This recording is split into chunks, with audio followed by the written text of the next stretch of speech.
আপনারা ভিডিওতে যা দেখছেন তা হলো একটি সর্পিল গ্যালাক্সি বা ছায়াপথের।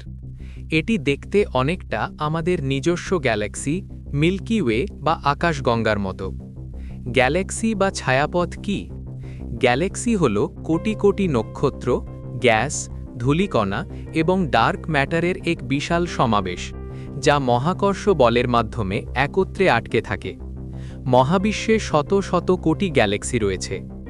পেছনের বেগুনি রঙের উজ্জ্বল মেঘগুলোকে নেবুলা বা নীহারিকা বলা হয়, যেখানে নক্ষত্রের জন্ম হয়। নীহারিকা বা নেবুলা এটি মহাকাশের গভীর স্তরে থাকা নীহারিকা এবং নক্ষত্রপুঞ্জের দৃশ্য।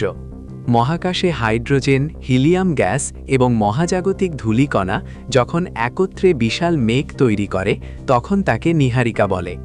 বেগুনি, নীল এবং গোলাপি রঙের আভাগুলো বিভিন্ন গ্যাসের উপস্থিতিকে নির্দেশ করে।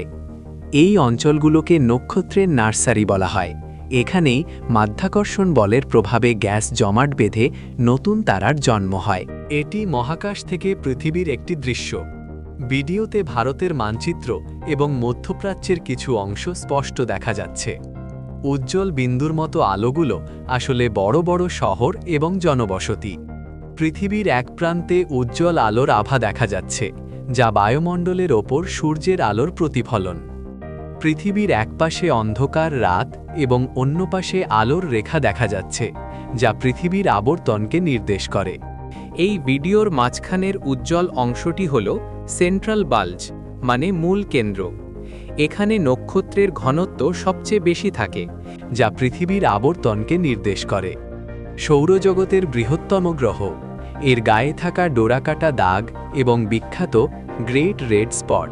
পেছনের বেগুনি রঙের উজ্জ্বল মেঘগুলোকে নেবুলা বা নীহারিকা বলা হয়, যেখানে নক্ষত্রের জন্ম হয়। নীহারিকা বা নেবুলা এটি মহাকাশের গভীর স্তরে থাকা নীহারিকা এবং নক্ষত্রপুঞ্জের দৃশ্য।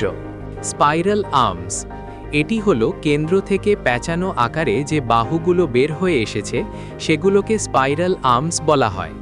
এই বাহুগুলোতে প্রচুর পরিমাণে গ্যাস ও ধুলো থাকে এবং এখানেই নতুন নতুন নক্ষত্রের জন্ম হয়।